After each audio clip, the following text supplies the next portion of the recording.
Before this story begins, take a moment and subscribe to Heartfelt Tales Unfold.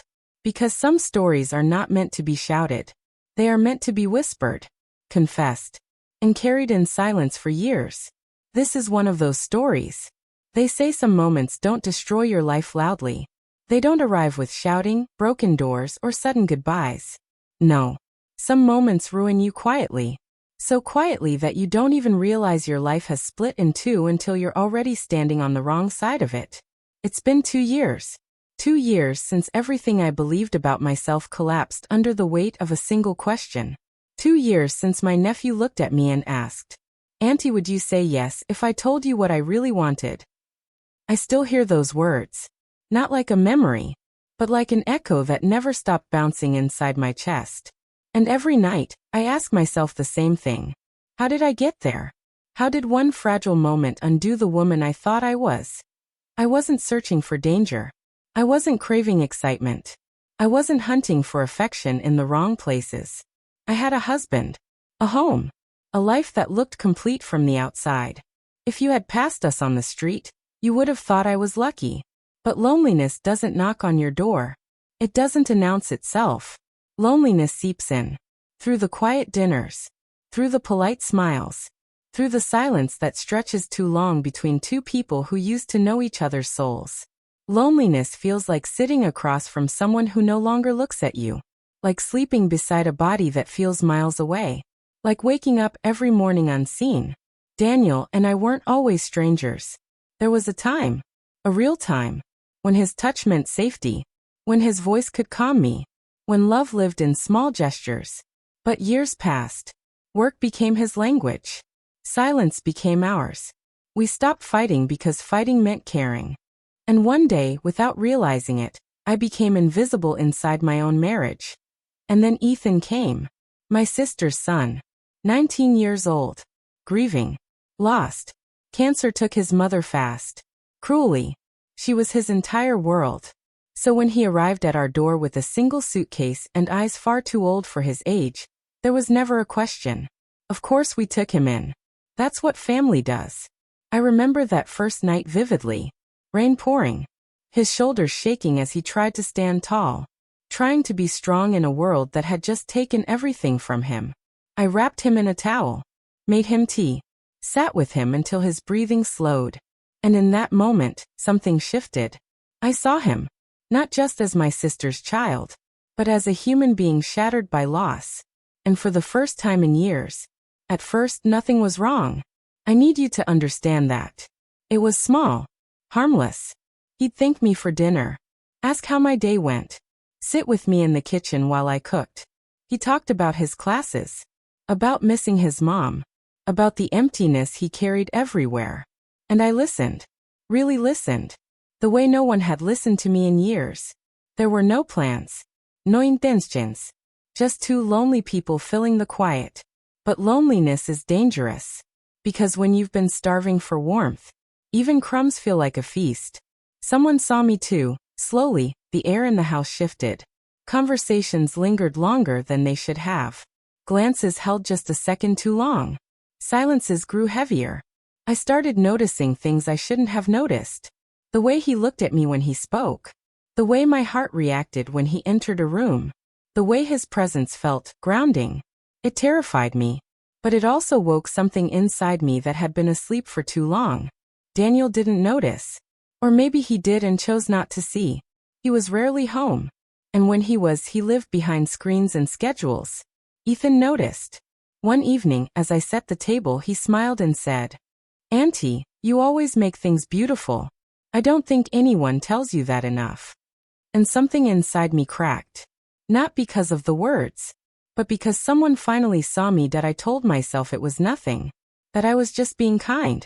That he was grieving. That this was family. But deep down I knew better. I knew the looks weren't innocent anymore. I knew the warmth in his voice carried weight.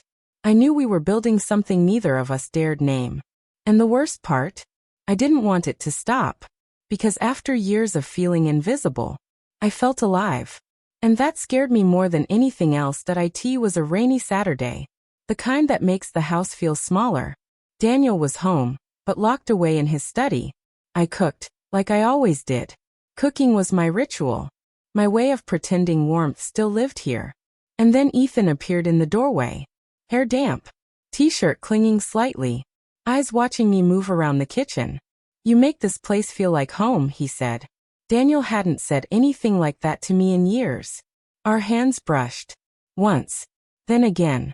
And when I looked up, he wasn't looking at me like a nephew. He was looking at me like a woman. And that was the moment I knew. This wasn't safe anymore. He stepped closer. Lowered his voice. "Auntie, can I tell you something?" My throat went dry. I nodded. And then he asked, "Would you say yes if I told you what I really wanted?" The rain outside faded. The kitchen felt cold. I knew whatever came next would change everything. And I stood there, unable to move. After he asked it, the house didn't make a sound. The rain still fell outside, but inside the kitchen, time seemed to stop. I stared at him, not answering, not breathing properly, because in that moment, I knew the truth I'd been avoiding for weeks. This wasn't harmless anymore. This wasn't comfort. This wasn't family. This was a line. And I was standing right on top of it. I should have laughed it off. I should have stepped back. I should have said, "You're confused. You're grieving." But instead, I froze. Because the question wasn't just his. It echoed something buried deep inside me. A question I hadn't allowed myself to ask. Would anyone ever want me again? I didn't answer him that night. Not directly. I murmured something safe.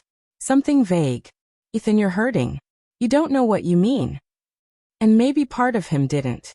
But part of me did. That night, I lay beside Daniel, staring at the ceiling. His back was turned to me as usual. I counted the inches between us. Physical space had never felt so wide. I thought about Ethan's eyes. The way his voice trembled. The way my heart had reacted before my mind could stop it. And I hated myself. Because instead of shutting it down completely, I wondered what he meant. That was the moment I should have known I was already losing. After that night, nothing obvious happened. No confessions. No confrontations. But everything changed. Silence became charged. Every time we were in the same room, the air felt heavier. He avoided looking at me at first. Then I caught him watching when he thought I wouldn't notice. We became careful. Too careful. And that's how I knew something dangerous was growing between us. Daniel remained oblivious. Or uninterested. He left early. Came home late. I stopped expecting him to ask how my day was. Stopped hoping he'd notice the change in me. Because someone else already had that. I didn't want Ethan. That's what I told myself. I wanted to feel real. I wanted to feel chosen. I wanted someone to notice when I entered a room. Loneliness doesn't scream.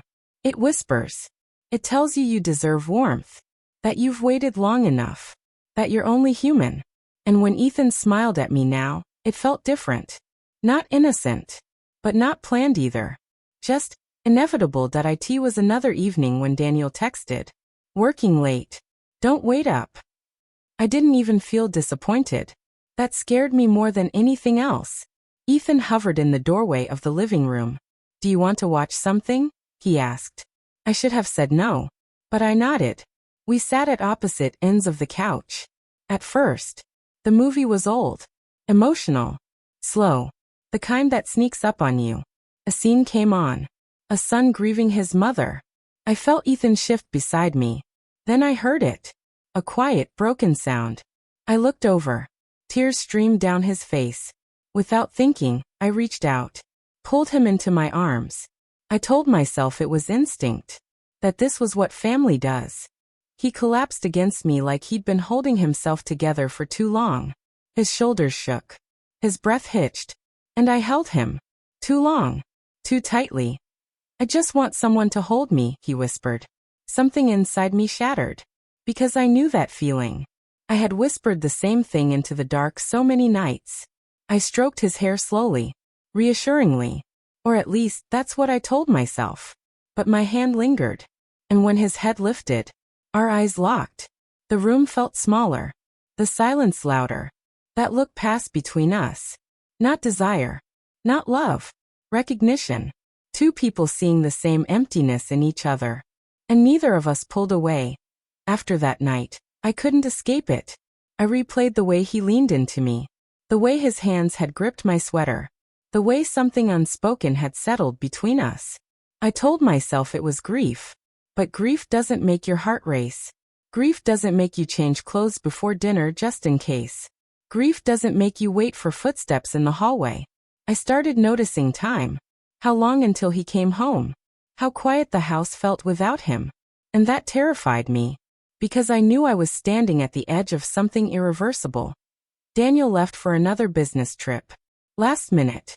I didn't argue. The house felt different with him gone. Not empty. Expectant. The storm came that night. Thunder. Then, wind rattling the windows. I lay in bed, staring at the ceiling, trying not to think, trying not to listen, trying not to wait. And then, a knock. Soft. Hesitant. My heart stopped. I knew who it was that I should have stayed in bed, should have locked the door, should have pretended I hadn't heard it. Instead I stood, walked across the room, opened the door. Ethan stood there, eyes glassy, hands trembling.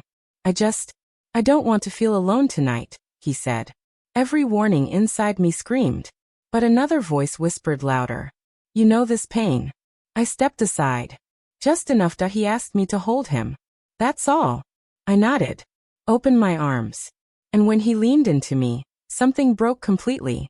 For one heartbeat, I forgot who I was supposed to be, forgot vows, forgot labels, forgot consequences. Our faces were close, too close. Our lips brushed, barely, but I didn't pull away, not immediately.